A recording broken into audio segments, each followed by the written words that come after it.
Olá, pessoal do Jardim Verde, sejam muito bem-vindos. Se você já olhou para uma suculenta sua e pensou, o que eu fiz de errado? Ou se, na melhor das intenções, já deu amor demais em forma de água, bom, esse guia é para você. Fica aqui que a gente vai desvendar de uma vez por todas o segredo para regar essas plantinhas do jeito certo. E olha, vamos começar com um dado que é de cair o queixo, mas é a mais pura verdade: 90%. Pois é, quem aí já errou a mão na rega, saiba que não está sozinho. Tá? Esse é, de longe, o erro mais comum. Mas a parte boa é que depois que a gente aprende o jeito certo, fica muito, mas muito difícil errar de novo. O grande vilão dessa história toda tem nome e sobrenome: podridão das raízes. Pensa comigo, é bem simples. As raízes precisam respirar. É isso mesmo, elas precisam de oxigênio tanto quanto precisam de água. Se um amigo seu estivesse com sede, você não ia mergulhar ele numa piscina, né? Com as suculentas, a lógica é a mesma. Água demais sufoca as raízes, e sem raiz saudável, já era, a planta não sobrevive.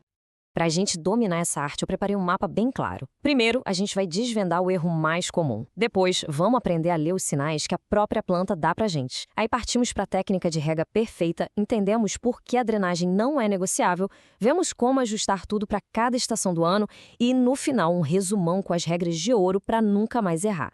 Bora lá? Então vamos para a nossa primeira sessão. O erro mais comum. Vamos começar direto no ponto principal, desvendando aquele grande mito que, mesmo com a melhor das intenções, faz um monte de gente cometer o mesmo erro.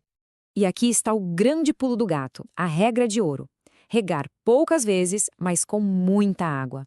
É que as suculentas, lá na origem delas, evoluíram para imitar o ciclo de chuvas do deserto. Imagina só, um tempão de seca, nada de água, e de repente, pá! Vem aquela chuva torrencial que encharca tudo. É exatamente isso que elas esperam da gente. Um banho completo, mas só de vez em quando. Então, pode esquecer aquela ideia de usar o borrifador todo dia para dar só uma molhadinha. Com elas, é tudo ou nada, mas na hora certa. Aliás, se essa regra de ouro já deu um clique aí na sua cabeça, que tal se inscrever aqui no canal Jardim Verde para receber mais dicas como essa? Ajuda muito a gente. Certo. Mas aí vem a pergunta de R$ 1 milhão. Qual é essa hora certa? E a resposta, acredite, não está no calendário.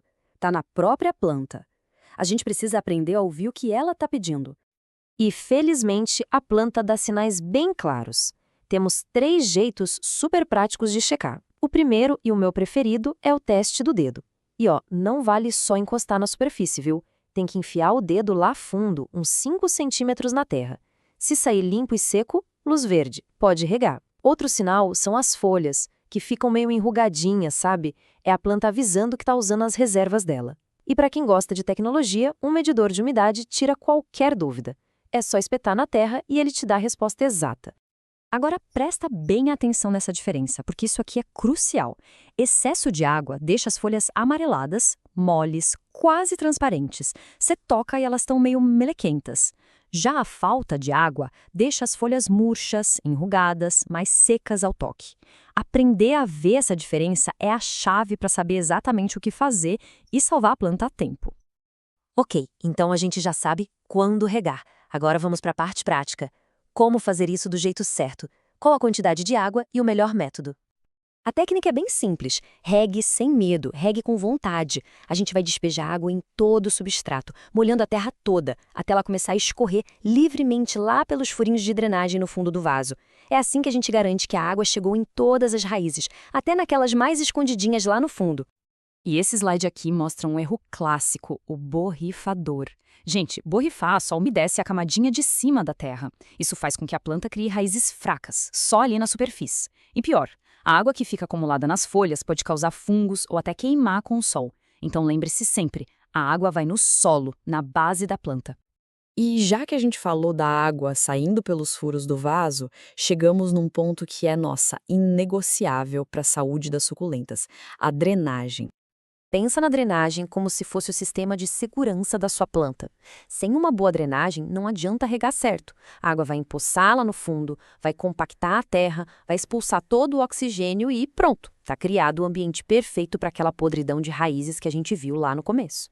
É a drenagem que garante que o excesso de água sempre vai ter por onde escapar. E montar esse sistema de segurança é moleza. Primeiro passo, o mais óbvio: o vaso precisa ter furos. Depois, a gente cria uma camadinha no fundo com argila expandida, ou até brita, caco de telha. Em cima, uma manta de drenagem para a terra não ir embora junto com a água. E aí sim, pode completar com substrato e plantar sua suculenta. Ah, mas eu me apaixonei por um vaso lindo que não tem furo. Calma, tem solução. A melhor delas é usar esse vaso como um cachepô. Sabe, você coloca um vasinho menor, com furos dentro dele.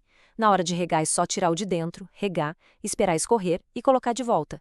Ou, para quem tem mais habilidade, dá para usar uma broca específica e fazer os furos em casa mesmo. Muito bem. Com a técnica e a drenagem dominadas, a gente chega no último nível desse jogo: entender que a rega não é uma receita de bolo. As necessidades da planta mudam, e mudam muito conforme as estações do ano. Por exemplo, no verão, com aquele calorão e o tempo seco, a água evapora muito mais rápido. Então, talvez a gente precise regar a cada 5 ou 7 dias. Mas se for um verão úmido, esse intervalo já aumenta. E no inverno? No inverno a planta tira férias. O metabolismo dela fica bem lento, então ela precisa de pouquíssima água. A gente pode ficar de 2 a 3 semanas sem regar tranquilamente.